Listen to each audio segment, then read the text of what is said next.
You're listening to the ADHD Support Talk Radio podcast. ADHD Support Talk is sponsored by addclasses.com. Visit www.addclasses.com to sign up for free webinars today. Hello and welcome back to ADHD Support Talk Radio. I'm your co-host, Lynne Edris, and I help distracted professionals overcome overwhelm by reducing procrastination and improving time management so they have more time, more energy, and even more money for what they love most. I'm a woman with ADHD myself, so I get where you guys are. I get the struggles, and I've gone from living in a constant state of chaos and underperformance to a life of more success and fulfillment. You can learn more about me and what I do, the programs and services I offer at www.coachingaddvantages.com. That's coaching advantages with 2 D's. And when you sign up on my website or text the keyword HACK, H-A-C-K, to 444-999, I'll send you my 7 foolproof productivity hacks to help you add hours of free time to your weeks by investing just a few smart minutes each day. Today, I want to talk about a topic that's been coming up with quite a few clients lately, and that is making decisions. The adults I work with often come to me complaining about problems with decision making in one fashion or another. Those of us with ADHD tend to fall into, I'd say, one of two sort of general camps when it comes to our style of making decisions.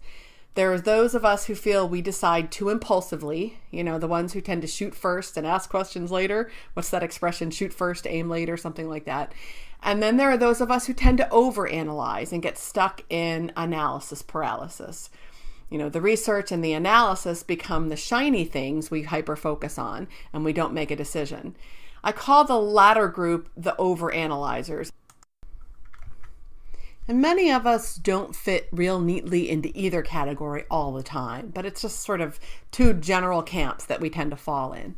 So those of us who tend to be impulsive in our decision making tend to be spontaneous and give less thought about consequences and outcomes than we would have liked in hindsight. These individuals usually complain about regrets about their decisions, or their partners may complain about them not consulting them before making decisions, and they may feel shut out or unvalued when the one partner is making decisions without, kind of running them by the other.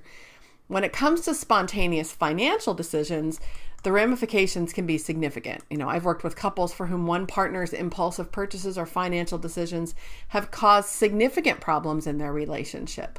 It can affect trust and intimacy and, of course, financial well-being. I've had clients who have impulsively purchased expensive cars and even homes. And I had one client who actually impulsively purchased a business. And that decision-making impulsivity isn't limited to buying things for many people. It can manifest in quitting a job or changing jobs on a whim, ending relationships, and many other areas of our lives. And of course, all of these impulsive decisions can cause significant stress, not just for us, but for the people around us. Those of us who tend to be overanalyzers may tend to go into hyperfocus about a decision and spend an inordinate amount of time and energy researching options, overanalyzing options, ruminating, and we often find ourselves completely overwhelmed or paralyzed by information and unable to choose. I call this analysis paralysis. I'm sure you've heard this expression before. And when you add to that our tendency to be perfectionists, you've got a bit of a recipe for disaster. We may end up either wasting a significant amount of time and energy making a decision, or we end up doing nothing, even with things that are important and timely. When we end up in this sort of stuck, overwhelmed place, we do nothing or delay making a decision. It can look like procrastination, even though our intent is not to deliberately delay doing what we need to do. We often feel truly stuck, frozen, unable to take action. So we either do nothing or we do something else less overwhelming and often less important and timely. So if you're struggling with a decision, it may be causing you to neglect taking care of something that you need to take care of. Waiting until the last minute to reserve your vacation rental home, which leaves you with very few good options, for example, may have more to do with your difficulty in decision making than in true procrastination. If you put off getting a regular medical checkup for months or years, are you really procrastinating intentionally, or are you struggling to choose a doctor? Teasing those things apart can be quite helpful sometimes. But that's where it often gets a little confusing to those who don't really understand our ADHD brains. So if you've heard me speak before, you've probably heard me talk about the situational nature of ADHD. It's one of the things that really perplexes so many people about those of us with ADHD. And it's often said that the only thing consistent about an individual with ADHD is inconsistency. Well, this can be true for us when it comes to decision-making tendencies as well. I tend to find myself in both camps in terms of decision-making style at different times. For bigger purchases, I'm clearly an overanalyzer. I can find myself going into hyperfocus on a decision and spending way too much time and energy trying to figure out how to make the, quote, best choice.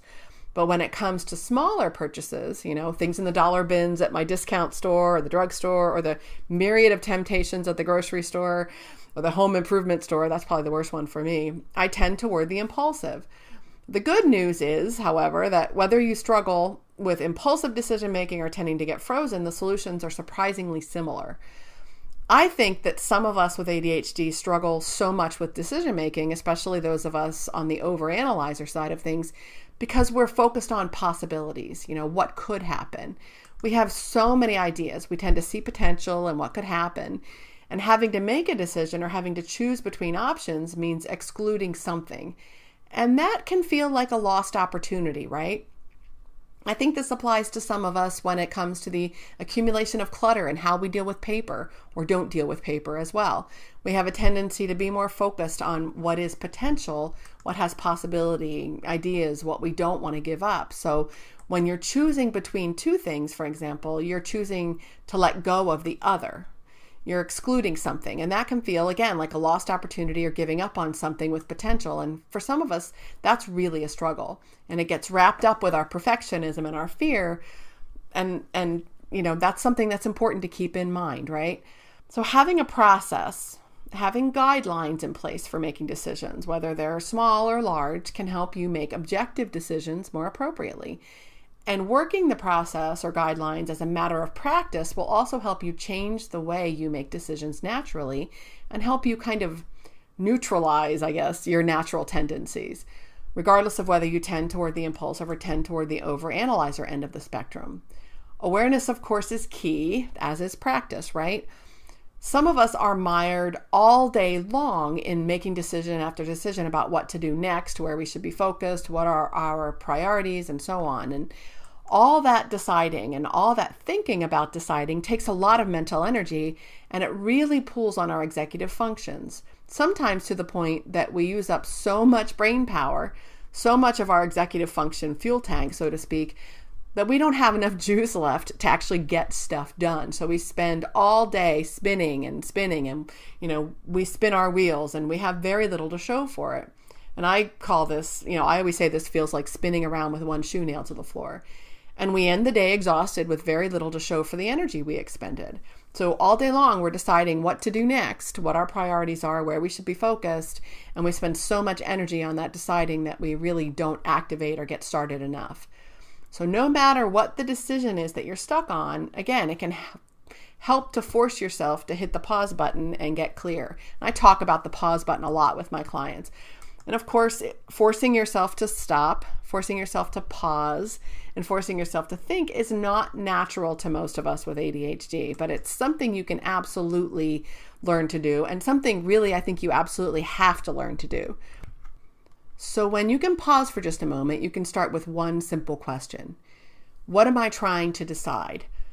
I know that sounds obvious, but sometimes just this simple question can give you enough direction and enough lucidity that your decision is obvious, that it's clear. Other times it takes more than a simple question, but there's a technique we use in coaching that can be really effective. And this is no joke, for real.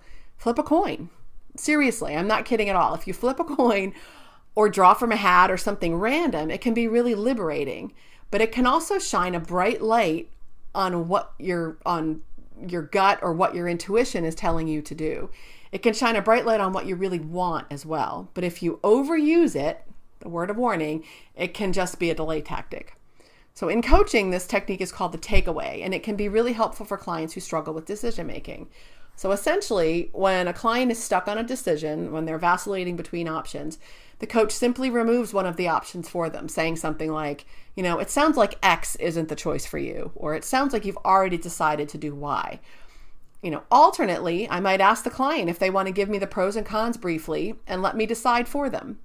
And sometimes just the mere thought that someone else could make the decision for them gives them clarity. Other times the client might agree and feel like they actually want the coach to decide, but they're going to have either a positive or a negative reaction to what I pick. The point is not for me to make the decision for them or tell them what I think they should do. That's never the objective in coaching, and that's definitely not my job. But the objective is to give them clarity. So to do it for yourself, you have to be careful not to overuse this technique. Otherwise, it will be ineffective. But try it first with low stakes decisions and commit to doing what the coin decides for you.